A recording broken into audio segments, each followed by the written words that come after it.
ವಿಶ್ವವಿದ್ಯಾನಿಲಯ ಕಾಲೇಜು ಕ್ಯಾಂಪಸ್ನಲ್ಲಿ ಎಬಿವಿಪಿ ಪ್ರತಿಭಟನೆ.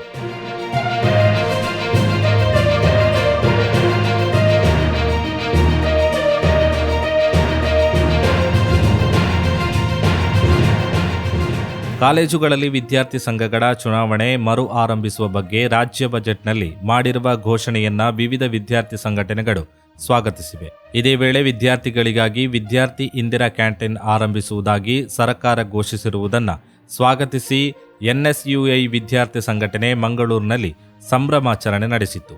ಈ ಹಿನ್ನೆಲೆಯಲ್ಲಿ ಮಂಗಳೂರು ನಗರದ ಹಂಪನಕಟ್ಟೆಯ ವಿಶ್ವವಿದ್ಯಾನಿಲಯ ಕಾಲೇಜು ಕ್ಯಾಂಪಸ್ನಲ್ಲಿ ಅಖಿಲ ಭಾರತೀಯ ವಿದ್ಯಾರ್ಥಿ ಪರಿಷತ್ ವತಿಯಿಂದ ಪ್ರತಿಭಟನೆ ನಡೆಯಿತು. ಕಾಲೇಜು ಆವರಣಕ್ಕೆ ನುಗ್ಗಿ ಶೈಕ್ಷಣಿಕ ಚಟುವಟಿಕೆಗಳಿಗೆ ಅಡ್ಡಿಪಡಿಸಲಾಗಿದೆ ಎಂದು ಆರೋಪಿಸಿ ಎಬಿವಿಪಿ ಕಾರ್ಯಕರ್ತರು ಕಾಲೇಜು ಪ್ರವೇಶ ದ್ವಾರದ ಬಳಿ ಪ್ರತಿಭಟನೆ ನಡೆಸಿದರು. ಸ್ಟೇಟ್ಮೆಂಟ್ ಯಾರು ಸಿಂಡಿಕೇಟ್ ಮೆಂಬರ್ ಇದ್ದಾರಾ ಅವರು ಒಬ್ಬ ಸ್ಟೇಟ್ಮೆಂಟ್ ಕೊಡ್ಬೇಕು. ಅವರು ಬಂದಿದ್ದು ಅಂಡ್ ಅವ್ರು ಮಾಡಿದ ಕೆಲಸ ತಪ್ಪು. ಡಿ.ಕೆ. ಶಿವಕುಮಾರ್ ಘೋಷಣೆ ಹಾಕಿದ ತಪ್ಪು, ಸಿದ್ದರಾಮಯ್ಯ ಘೋಷಣೆ ಹಾಕಿದ ತಪ್ಪು. ಅಂಡ್ ಒಳಗೆ ಯಾವುದೇ ಬಾವುಟ ಆಗ್ಲಿ ಯಾವುದೇ ಶಾಲ್ ಆಗ್ಲಿ ಅವರ ಒಂದು ಪಕ್ಷದ ಸೀಮಿತವಾದ ಶಾಲ್ ಆಗ್ಲಿ ಬಾವುಟ ಆಗ್ಲಿ ಅದು ಹಾರಿಸಿದ ಕೂಡ ತಪ್ಪೆ. ಯಾಕಂದ್ರೆ ಸಿಂಡಿಕೇಟ್ ಮೆಂಬರ್ ಆದ್ರೆ ಯಾವ್ದು ಪಕ್ಷ ಆಗ್ಲಿ ಯಾವ್ದು ಸಂಘಟನೆ ಆಗ್ಲಿ ಸೀಮಿತವಾಗಿ ಇರ್ಲಿಕ್ಕಿಲ್ಲ. ಪ್ರತಿಭಟನಾಕಾರರು ಎನ್ಎಸ್ಯುಐ ಸಂಘಟನೆಯ ವಿರುದ್ಧ ಧಿಕ್ಕಾರ ಕೂಗಿ ಆಕ್ರೋಶ ವ್ಯಕ್ತಪಡಿಸಿದರು. ಜೊತೆಗೆ ಕಾಲೇಜು ಆವರಣಕ್ಕೆ ಪ್ರವೇಶಕ್ಕೆ ಅವಕಾಶ ನೀಡದ ಪ್ರಾಂಶುಪಾಲರ ವಿರುದ್ಧವೂ ಪ್ರತಿಭಟನಾಕಾರರು ಧಿಕ್ಕಾರ ಕೂಗಿದರು.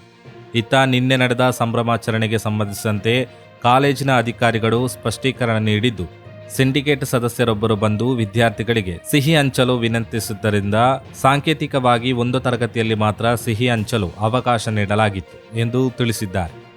ಮಾಧ್ಯಮಗಳೊಂದಿಗೆ ಮಾತನಾಡಿದ ಅವರು, ಕೆಲವರು ಬೈಟ್ಗಳನ್ನು ಪಡೆದುಕೊಂಡಿದ್ದರೂ ಅದಕ್ಕೆ ಯಾವುದೇ ಅಧಿಕೃತ ಅನುಮತಿ ನೀಡಲಾಗಿಲ್ಲ ಎಂದು ಸ್ಪಷ್ಟಪಡಿಸಿದ್ದಾರೆ. ಬಗ್ಗೆ ಡಿಸಿಷನ್ ತಗೊಳ್ತಾರೆ, ನಮ್ಗೆ ಯಾವ ಅಧಿಕಾರ ಕೂಡ ಅದರ ಬಗ್ಗೆ ಇಲ್ಲ ಅಂತ ಹೇಳಿಕೊಂಡು ಮತ್ತೆ ಅವರು ಕ್ಲಾಸ್ ಅಲ್ಲಿ ಒಂದು ಸ್ವೀಟ್ ಹಂಚಬೇಕು ಅಂತ ಹೇಳ್ಕೊಂಡು ಹೇಳಿದ್ರು. ಎಲ್ಲ ಕ್ಲಾಸ್ ಅಲ್ಲಿ ನಾವು ಸಿಂಬಾಲಿಕ್ ಆಗಿ ಸಾಂಕೇತಿಕವಾಗಿ ಒಂದು ಕ್ಲಾಸ್ ಅಲ್ಲಿ ಸ್ವೀಟ್ ಹಂಚಲಿಕ್ಕೆ ಅವಕಾಶವನ್ನು ಮಾಡಿ ಕೊಟ್ಟಿದ್ದೇವೆ. ಅದು ಸಹ ಒಬ್ಬ ಸಿಂಡಿಕೇಟ್ ಎಂಬ ಸದಸ್ಯರು ಎಂಬ ಒಂದು ನಿಟ್ಟಿನಲ್ಲಿ. ಮತ್ತೆ ಅವರು ಬರುವಾಗ ಏನು ಮಾಡಿದಾರೆ ಅಂತ ಅಂದ್ರೆ ಇಲ್ಲಿ ಕೆಲವು ಬೈಟ್ಸ್ ಎಲ್ಲ ತಗೊಂಡ್ರು, ಅದು ನಮ್ಮ ಗಮನಕ್ಕೆ ಬರಲಿಲ್ಲ. ಅದೇ ರೀತಿಯಲ್ಲಿ ನಮ್ಮ ಪರ್ಮಿಷನ್ ಕೂಡ ಇರಲಿಲ್ಲ. ಅದಕ್ಕೆ ಇಷ್ಟೇ ಆದದಿಷ್ಟೇ.